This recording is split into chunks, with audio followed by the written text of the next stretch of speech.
Hey everyone, and welcome to my channel. Today we're going to be tackling how to delete your Twitch account. Whatever the reason, deleting your Twitch account is a permanent action.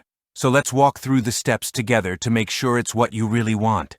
Open your browser and search Twitch TV. Head over to Twitch TV and sign into your account using your usual login credentials.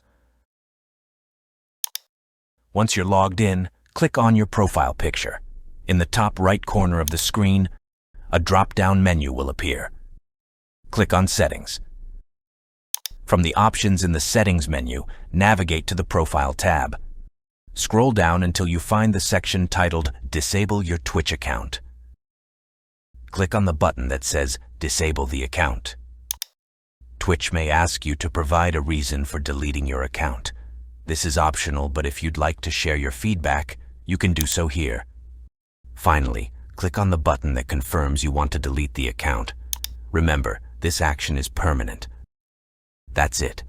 Your Twitch account has now been deleted. If you found it helpful, consider leaving a like and subscribing for more tech tips. And if you have any questions about deleting your Twitch account, leave a comment below. Thanks for watching.